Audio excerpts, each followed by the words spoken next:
What is up, YouTube? This is Alucard AFK with another MTGO game with commentary. So we're back on our mono white control deck. Opening hand, we have 2 planes, 1 Curse of Exhaustion. This is a new one to the deck. I've played it before in some other decks. Decided to bring it back. Enchant player can't cast more than 1 spell each turn. Another card that we've added to this deck is called Nevermore, and when I cast it, I can choose name a card, and then they can't actually cast that card.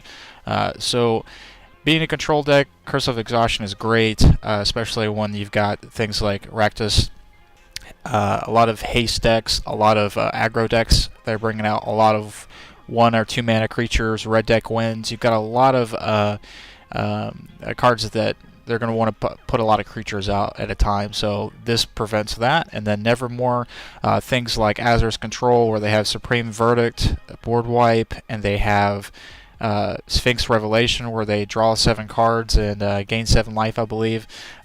Those 2 are definitely putting an edge on this particular deck, so I definitely have mainboarded Curse of Exhaustion and Nevermore, and I can go over with you a little bit what some of the cards I pulled out.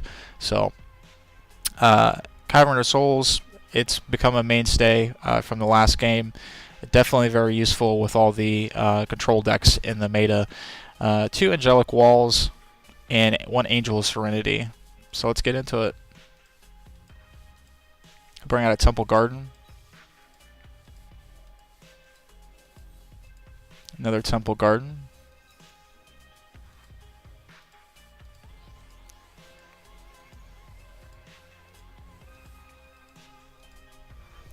Bringing an Isolated Chapel out and an Elixir of Mortality. Still floating around, still really relevant. And so we did get the Nevermore. Like I said before, enters the battlefield, name a non-land card. That named card can't be cast. It's a little difficult to decide what he would be playing. So, I mean, because he's got forest plains and he's got white and black here, swamp and plains. So that may not be all his colors. So I don't really know what I want to stop being from casted at this point. So we'll go ahead and put a plains out, put another Angelic Wall out. There's 0/4 Defender Flyings, really great. We got a Miracle and Truth Angels. Probably no control cards, so we're not too worried about it. Him knowing I have this. So we'll just put 1 4/4 Angel out on the battlefield. Then we'll go ahead and bring Cavern of Souls out with Angel type. We got Sublime Archangel. So we'll go put a Plains out. And we'll go ahead and put Curse of Exhaustion out. So that limits him to 1 turn casting. Go ahead and swing in with the Angel. He'll go to 16. He'll do Abrupt Decay, so that just helped me out right there. Abrupt Decay is one of the most played cards if you have black and green. A lot of people even had black and splash green just for Abrupt Decay, or vice versa, where they're playing a straight green deck and they had splash black just to get Abrupt Decay. So I'm definitely going to prevent that with Nevermore. Another Plains. Go ahead and put Nevermore out, and like I said, we'll choose Abrupt Decay. He'll pass the turn, and we got a Martial Law. Go ahead and put Sublime Archangel out.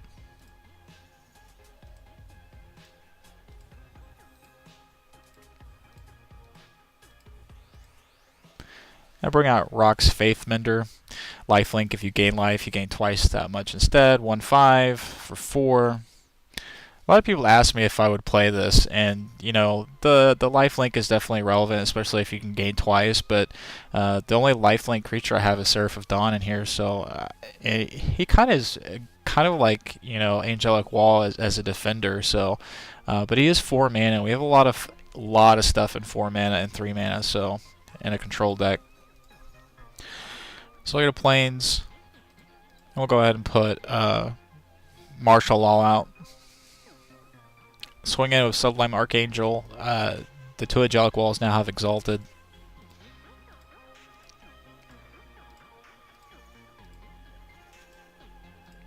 So he becomes a 7/6. He'll go to 9. He'll do Heroes Reunion. Target player gains 7 life. It's useful, and everybody's like, ah, you know, that saved my butt a lot of times. But I just really dislike cards that do nothing but 7 life.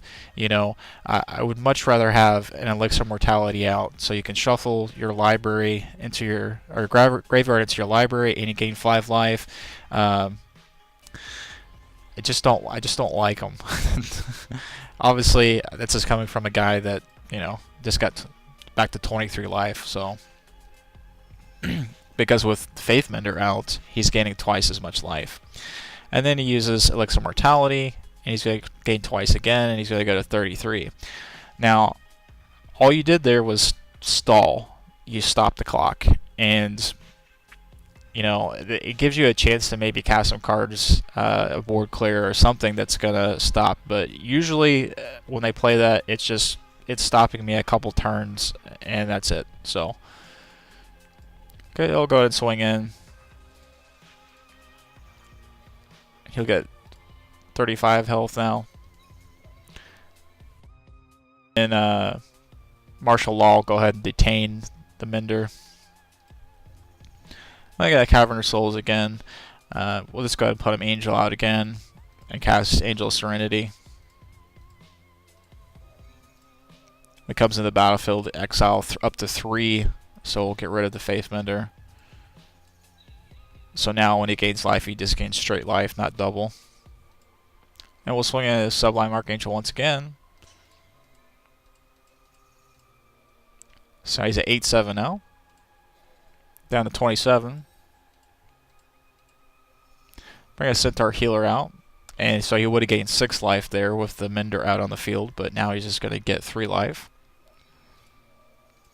So he'll go to 30.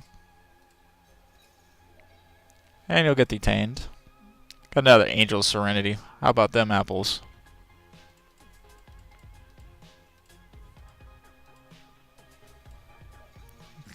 Come out and grab the Centaur Healer.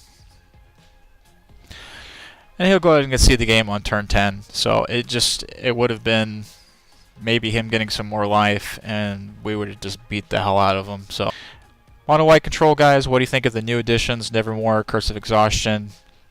Let me know what you think in the comments below. We'll catch you later. Bye.